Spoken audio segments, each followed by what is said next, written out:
everyone, my name is Noelle Hurst. I hope you've been having a good week. I know I have. I'm currently in North Carolina and the weather has been absolutely beautiful. Last night I went hunting for some ghost crabs and I saw a couple and it was pretty cool. This is my persuasive speech on the topic of the negative effects of social media. Just a quick side note, if you see me glancing over here, it's because I have my laptop with the PowerPoint presentation open to use as a guideline. So, the first negative effect of social media is most commonly addiction, right? We all can become very addicted to social media, and it is actually said to be more addictive than alcohol and cigarettes. Social media addiction is the overuse of social media where it becomes a big part of your daily life. One of the negative effects when you are addicted to social media is unhealthy sleeping patterns. We all need a good night's sleep to get the day started, right? You wake up when you haven't had a good night's sleep and you're grumpy and the whole day is kind of ruined.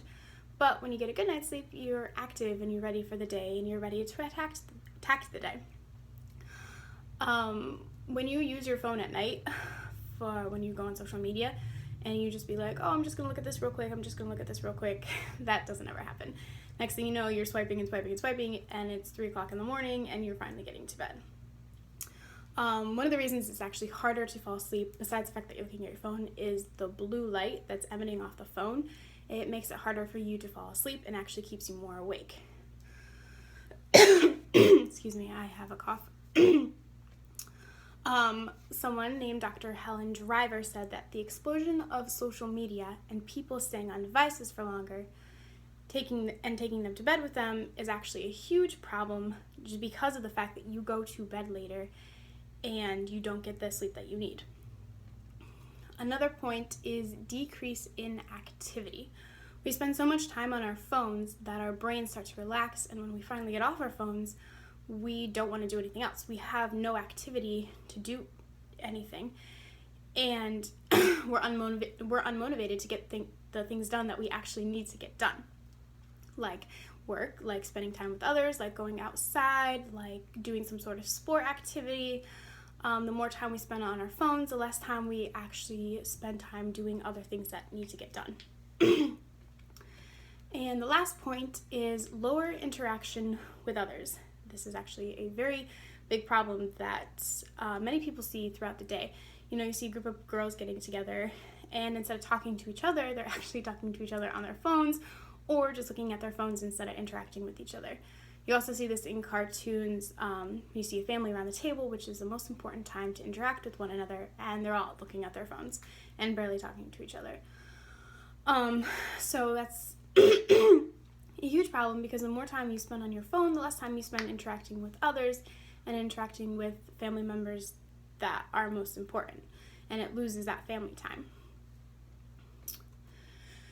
In conclusion, there are obviously many benefits to social media, but because it has become such a huge part of our daily lives, we become very addicted to it, and it overtakes our lives, and we spend less time sleeping, we spend less time doing the things that need to get done around the house or with work, and we also spend less time interacting with others. Some ways that you can not have this happen and actually make social media a positive effect instead of a negative effect is just not spending so much time on your phone. You know, when you go to bed at night and you're just laying there, don't go on your phone and don't spend hours on your phone. Instead, think of things for the next day, or listen to music to try to help you fall asleep, or even reading a book that actually helps with sleeping as well. Another thing is, when you're interacting with others, don't go to your phone. Talk to them, have a conversation with them, interact with them, and when you're sitting around and you're bored, another reason is you can just go to your phone and be like, oh, I have nothing better to do. That's not true. I'm sure you can find something else. You can go outside, you can go to the store, or you can find something to do instead of being on your phone. Of course, these aren't the only negative effects. There are many, many more, but these are the 3 that I found that are most highlighted and can cause the most problems with social media. So I hope you enjoyed it, and I hope you guys have a good weekend.